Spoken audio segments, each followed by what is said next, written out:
The British political system has remained woefully unreformed over the past century, in comparison to other countries.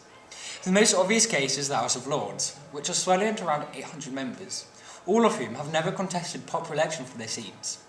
The other dominant issue is electoral reform, especially after the surprising general election result, giving one party 51% of the seats on a mere third of the vote. But there's a larger question we need to ask about our general elections. Are they for electing local representatives, as the voting system and its supporters suggest? Or are they for electing a government, the basis on which almost all citizens cast their vote? Representation and government are two entirely different functions, and the UK's fusion of the executive and legislative branches means both functions are carried out poorly. Popular participation remains limited, and the notorious West Lothian question, highlighting the issue of English self-government, hasn't yet been seriously addressed. With the shortcomings of the current British political system in mind, we decided to draft a new system to modernise the nation's political structure, to devolve power and to encourage greater political participation. We would establish a devolved government in the 8 remaining English regions, thus rebalancing the UK and bringing decision-making to an appropriate level.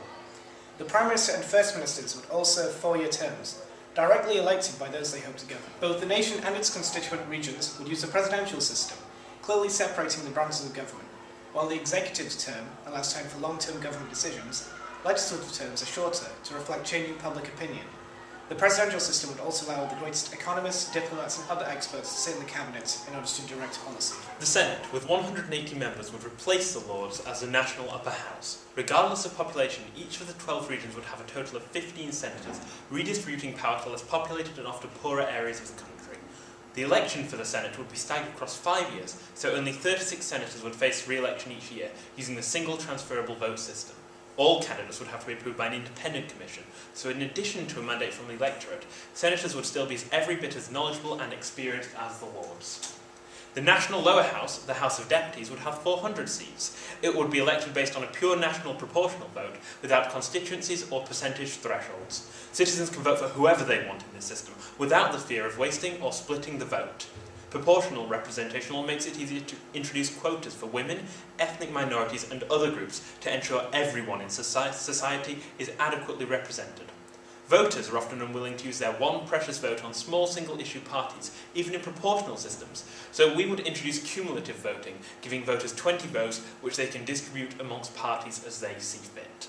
As for regional government, assemblies would be elected with the alternative vote system.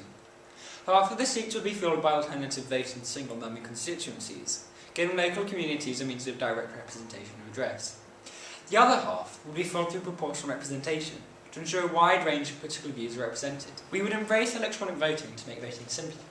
It also gives us an opportunity to dramatically expand the use of referendum and citizens' initiatives, making it an alternative route to pass laws, as long as they abide by the Constitution. The Constitution would codify these basic laws on the structure of government, alongside guaranteed rights and liberties. There would be constitutional courts on both regional and national levels to ensure the Constitution is adhered to. In recent decades, the uncodified and unreformed British Constitution has fallen into stagnation and disrepair, accelerated by recent political events, but with a clear separation of powers, full federalism, frequent proportional elections and greater popular participation, it can be reinvigorated to meet the challenges and opportunities of the 21st century and beyond. Over the past century. Then what you do? One party, 51% said it's going too far. So I think this is what the Labour Party are like when they're trying to organise stuff.